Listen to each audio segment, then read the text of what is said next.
keeping things quick and easy. And when it comes to budgeting, author and finance expert David Delisle says that it doesn't have to be complicated. Please welcome David to the show. Hello, David. How are you doing? Good, yeah. First off, thank you so much for coming all the way from the West Coast to visit us. I know. I mean, Toronto's a fun place to visit. It's a good spot. Yeah. It's a good spot. Also, I have to say it, amazing glasses. Oh, absolutely fantastic. Thanks so much. All right, now, when people think about budgeting, they often think about immediately complicated spreadsheets. But you say that it doesn't necessarily have to be that way. Yeah, I mean, you were mentioning you like budgeting. I do. Most people don't. Yeah. Myself included. Yeah. So I try to make it as simple and easy as possible and not do the spreadsheets. I don't personally like budgeting, so I keep it simple and don't do the spreadsheets at all. See, I like this. This is like when I'm writing a recipe. I ask my mom, who hates cooking, what she would want to do, because it helps you, like, you know, get to the meat of the issue. Yeah. Amazing. Okay, so where do you want us to start then? So budgeting, when people hear that, people who don't like it think it's something really big. But really, all budgeting is prioritizing what's important to you. Okay. That's all budgeting is. So for me, the most important thing is just be intentional with your spending. So I like to pause, and a favorite thing I like to do, because I've got young boys, I talk about the awesome stuff. The awesome stuff. Is this my awesome stuff? Yeah. And just pause and ask that question. And that question and that pause just makes you a little bit more mindful, because then you start thinking, like, is this my priority? Is there something else I could be spending on that's even better? Yeah. And then as you do this more, you'll start realizing, like, maybe it's having, you know, a big family dinner with friends and cooking with friends, or it's doing that trip with your kids over the summer. Yeah. And if you think about those things and then what you're about to buy in comparison, that's going to let you align your values with what's really important to you. I love that. That's such a good way, good, easy kind of thing to have in your mind when you're spending. Yeah. Now, you also want us to save first and spend freely. Now, I feel like the first part makes sense, but the second, I was like, okay, let's get into that. Yeah, well, so if saving is important to you, prioritize it. Make that the first thing you do. Yeah. And that's where a lot of people make mistakes, because they don't prioritize it.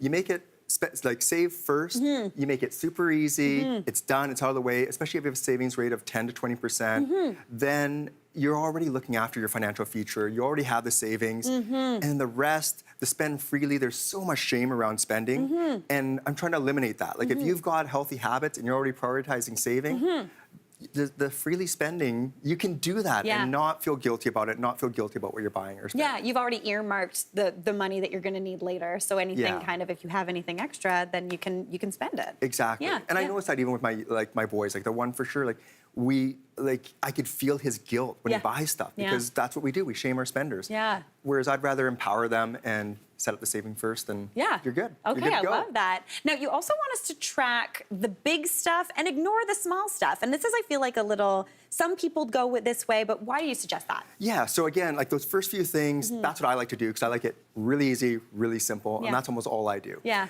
But the tracking the big stuff, so if you think about most Canadians, 60% of what we spend on is just three things. Yeah.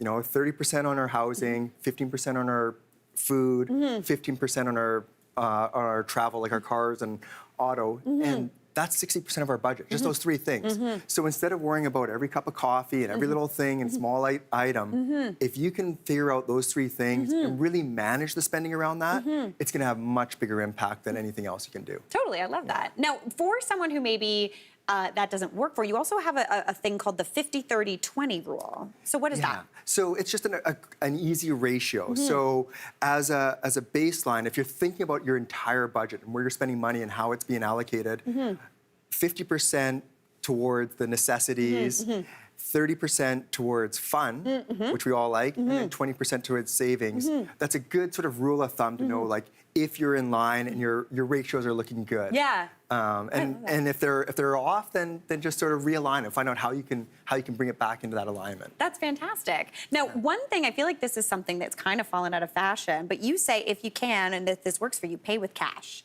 Yeah, so I mean, I don't necessarily always pay with cash because I love the convenience of a credit card. Totally. And most people do. But the thing is there's so much emotion tied to cash. Yeah. And you have that emotional connection. And so, like, I like to tell people, like, if you had a $100 bill, breaking that bill and spending on, like, you know, the $5 coffee, you might think twice. Totally. But if it was just a quick tap of your card, you wouldn't think twice. So for people who are struggling with, you know, keeping track of their finances, seeing where the money's going, and just being a bit more mindful, this is a great just sort of hack to see that it's a little bit more tangible, Yeah. and you're a little bit more in line with your spending. That's fantastic. Yeah. No, I really like this one. I do this last tip. Check in once a month. Take a look at what's happening. Why do you think we should do that? What do you mean by that? So again, it's one of those things where it's just sort of seeing which direction you're going. Yeah. Like without checking in, it's so easy to just lose track. Totally. I mean, we're just going through this holiday season, and I'm sure a lot of people have lost track of their spending, and then they see the bill in January. 100%.